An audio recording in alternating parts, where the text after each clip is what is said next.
Welcome back to Empowerment Time, our weekly program brought to you by Independence House. My name is Sarah, and today I'm joined by Carrie McCarthy, and we're going to continue the discussion about domestic and sexual violence, its prevalence, why it happens, and how it affects those it does happen to. So today we are going to talk about the spectrum of sexual violence. Well, last week we did describe sexual violence and explained what is consent. This week we're going to focus more on different behaviors of the type of sexual violence. So, Carrie, I would first like to ask, what are the different forms of sexual violence in the spectrum? Sure. So the different forms of sexual violence include unwanted sexual attention, sexual harassment, stalking, rape, and molestation. When we talk about unwanted sexual attention, this involves making somebody feel uncomfortable or intimidated through either subtle or overt behaviors. Examples of unwanted sexual attention can include comments made at somebody's place of work about their body, drawing attention to pornography, or telling a joke, a sexually explicit joke within earshot of someone. Sexual harassment is defined as unwanted sexual pressure that one person inflicts on another, and it doesn't always have to be physical.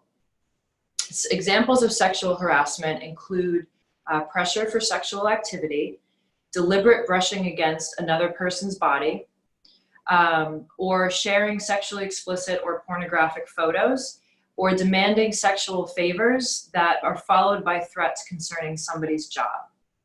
When we talk about stalking, stalking is when a person repeatedly watches, follows, or harasses someone, making you feel afraid or unsafe.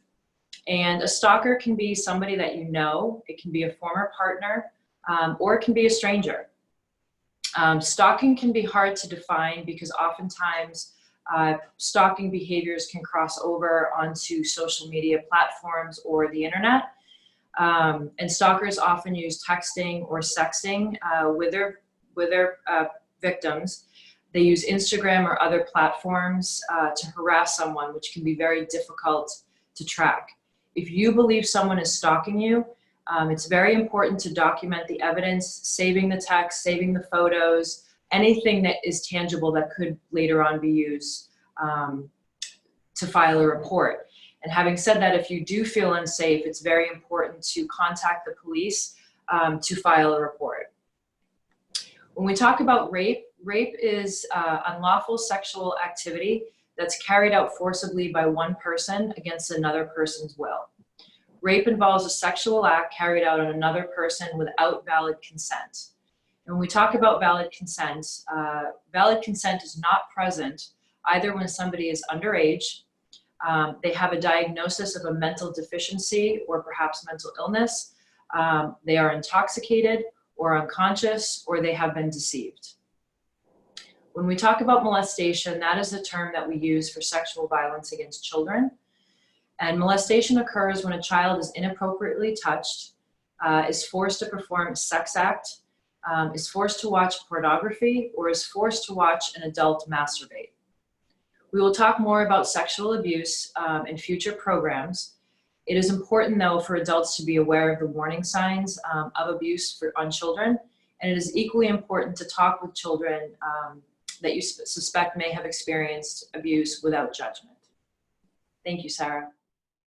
So that concludes our program for today. Again, we are both staff from Independence House, Cape Cod's leading resource, counseling, and advocacy center to address and prevent domestic and sexual violence. Please join us again next week as we continue our conversation, and we'll be covering the children who witness violence and how that affects them. For ongoing information, please reach out to Independence House at www.independencehouse.org. And if you are in need of help or any type of support, you can always call our hotline at 800-439-6507.